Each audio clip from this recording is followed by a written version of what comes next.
My girlfriend said, "We need joint money." I replied, "Then this is just math." Then I moved my paycheck, cut the joint card, closed it, and I smiled because that one handbag became overdrafts and a begging coffee she mistook for a second chance. Original post, I am 31. My now ex-girlfriend, Maya, is 29. We were together a little over 3 years.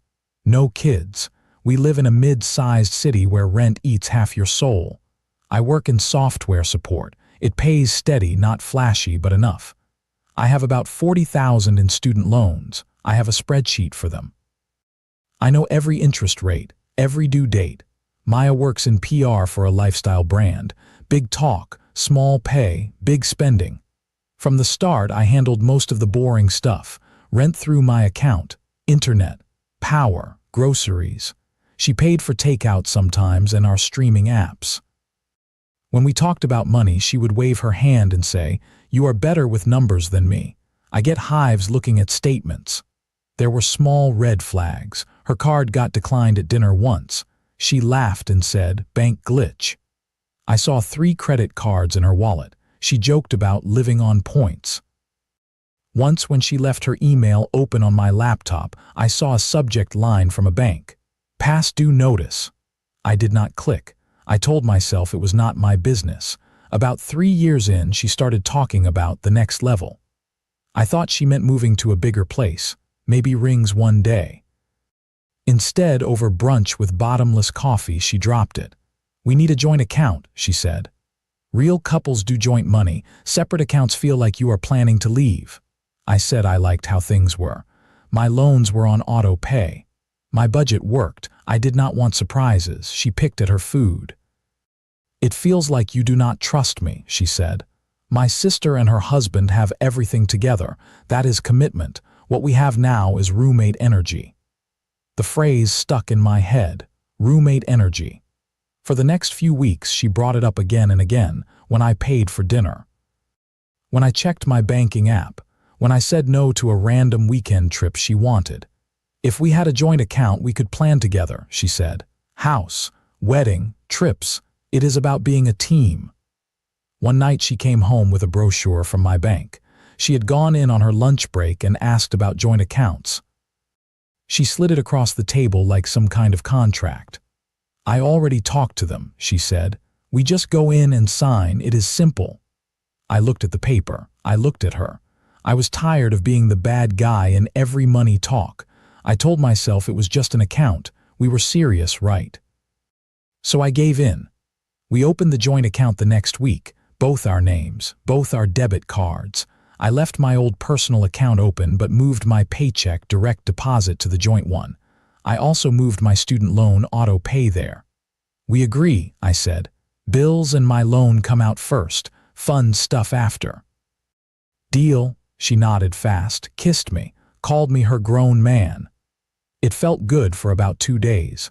Little things started to bother me.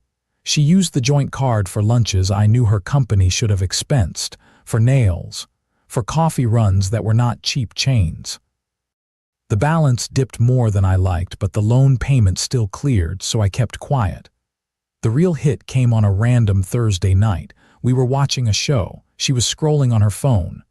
"This new line dropped today," she said. "God, this bag is sick. 4 digits though. If I get the promotion, I am buying it." I grunted. Half joke, half warning. "Use your bonus then. My loan does not need a bag." She rolled her eyes. "Relax, I am not stupid."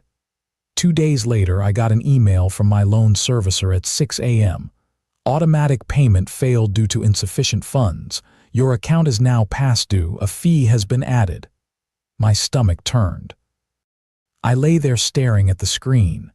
Maya slept next to me, snoring softly. I got up, walked to the kitchen, and opened my laptop. I logged into the joint account. The balance was almost zero. 3 days earlier, there was a charge at a high-end boutique, $1,208. 2 smaller charges at the same place. Then rent. Then my loan attempt.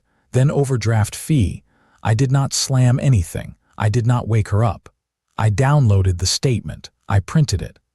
I opened my old personal account and moved what was left in my savings to make a manual payment on the loan before the end of the day.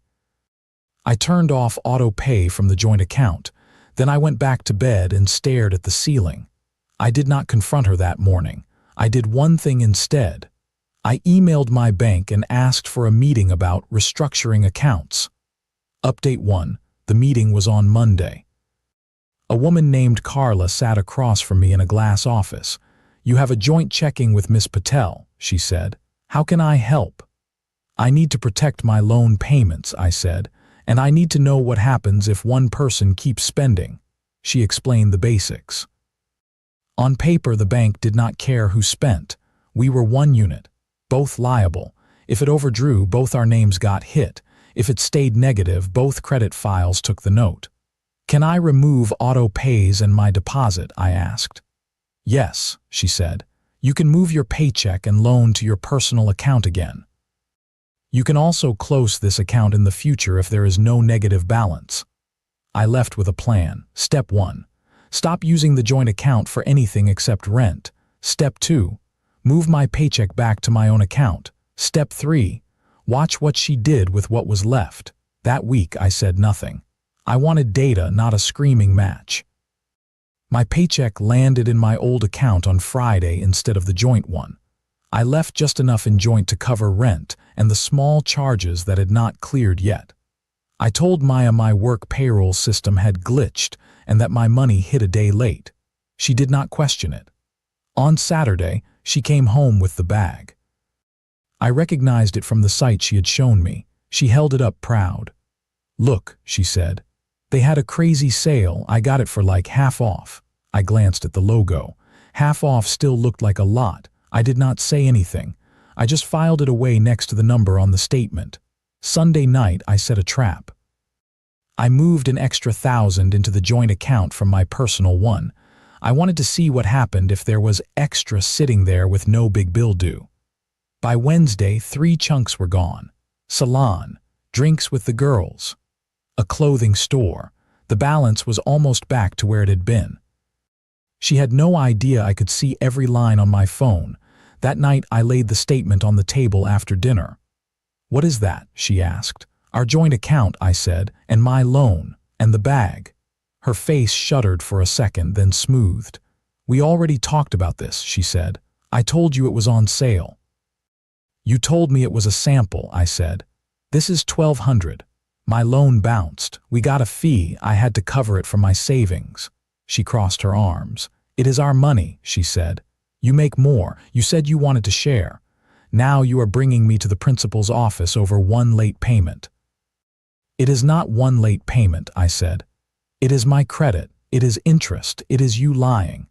And it is you using the joint account like an extra card." She scoffed. "You are so obsessed with this loan. We are young. Debt happens. Normal people do not track every dollar like a psycho. Normal people do not spend their partner's loan payment on a bag," I said. She slammed her hand on the table, then looked away, catching herself. "You are trying to control me," she said. "You do not trust me. You never did.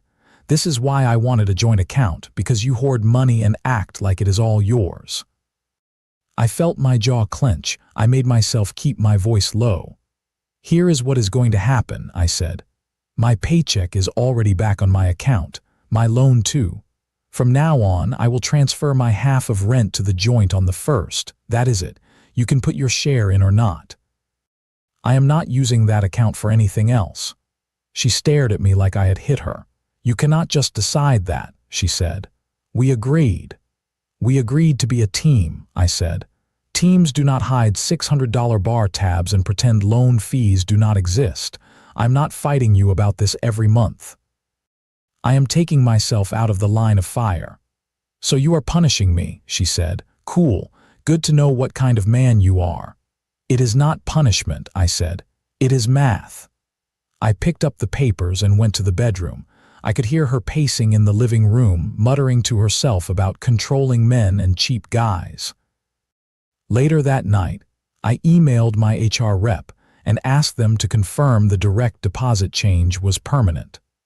I also booked a 30-minute consult with a small firm that did financial disputes and simple contracts. If she wanted to treat me like an ATM, I was going to act like a bank. Update 2: the lawyer's office was above a nail salon. It smelled like acetone and coffee. His name was Harris, mid-40s, calm voice, no nonsense. "I am not married," I said. "We do not share kids, just this joint account and a lease. I want out clean."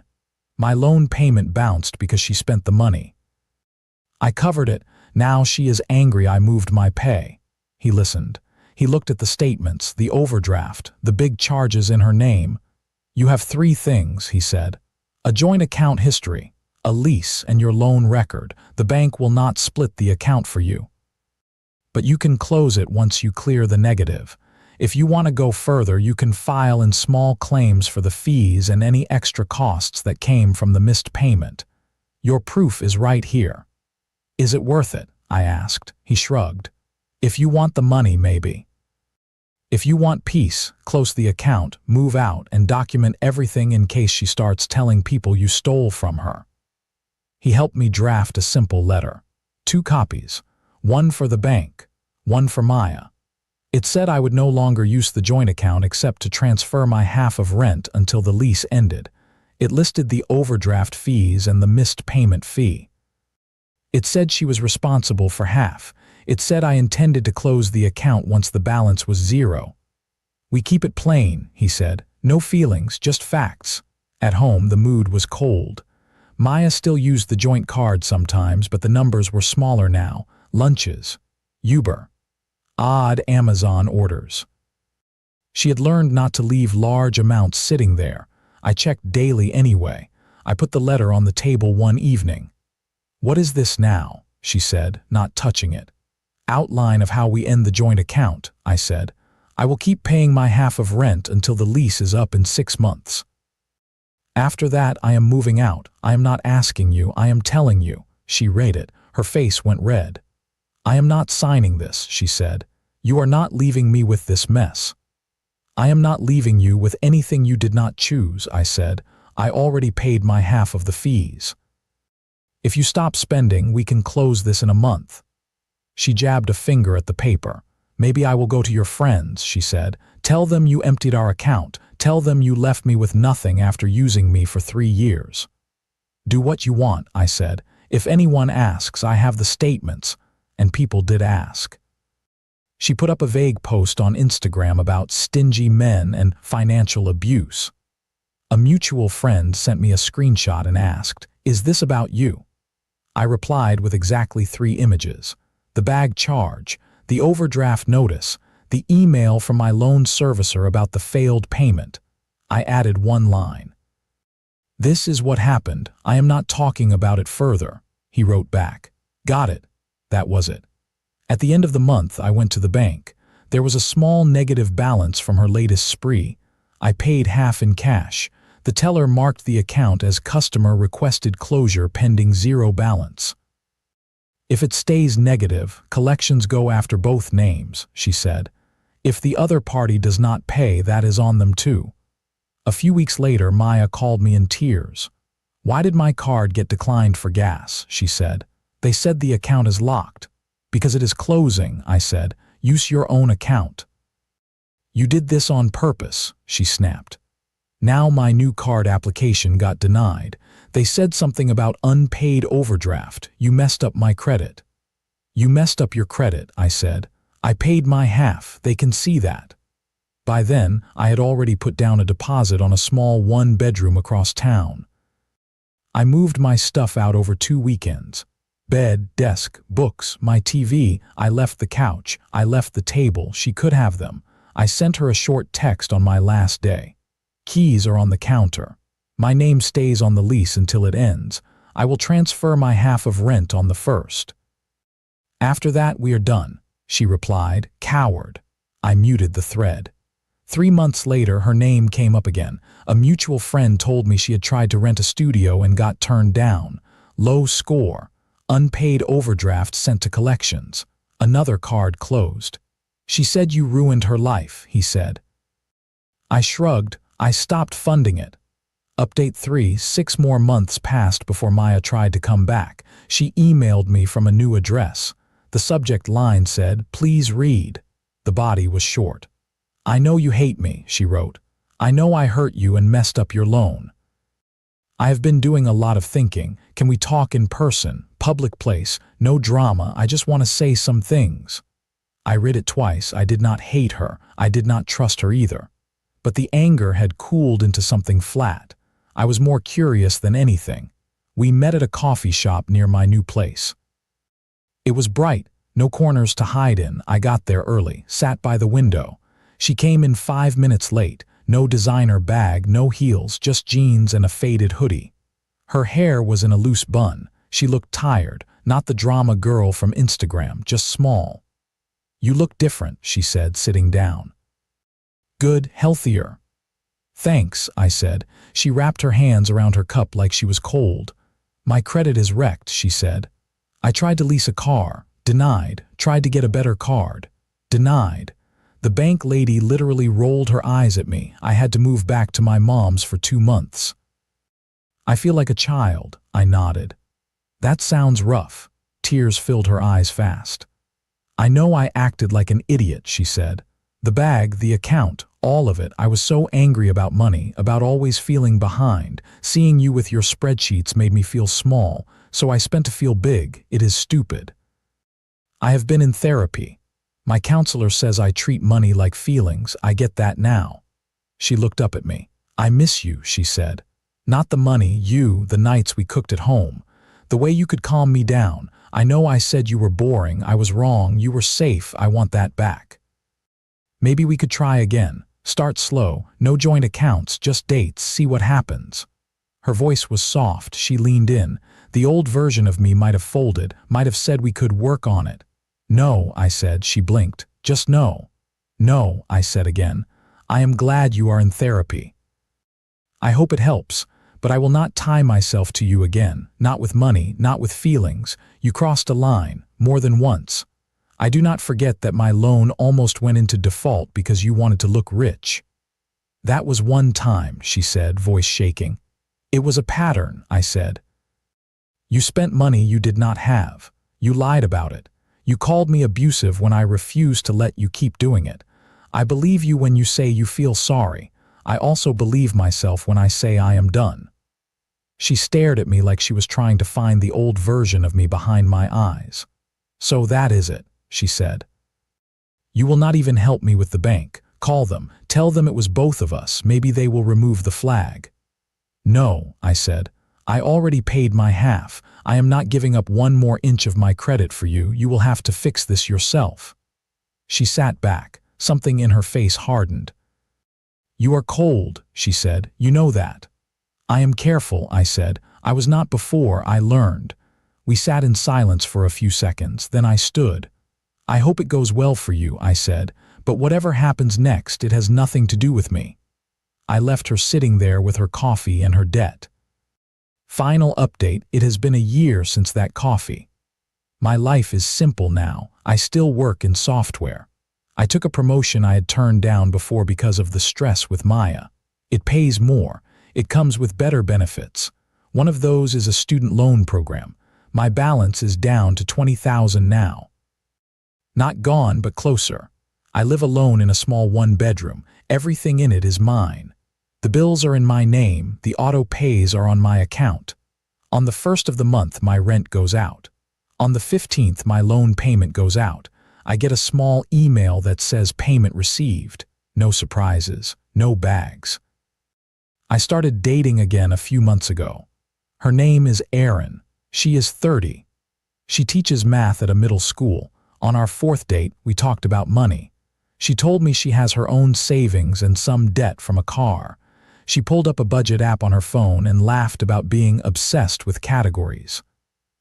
I told her about the joint account, about the bag, about the bounced loan. She did not flinch. She did not say I was dramatic. She said, "Yeah, I would never share a bank account if we were not married. Even then, I would keep my own."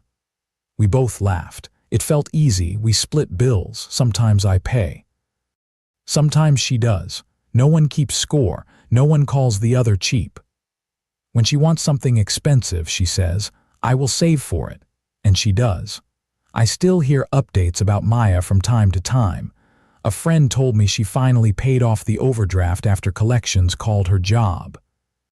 Another said she is in a small studio with a roommate now, trying to rebuild her score. She posts less online. The last screenshot someone sent me was a quote about learning hard lessons with money. I did not feel joy. I did not feel pity. It felt like reading a story about someone I almost knew. A younger coworker asked me last week why I am so strict about my accounts.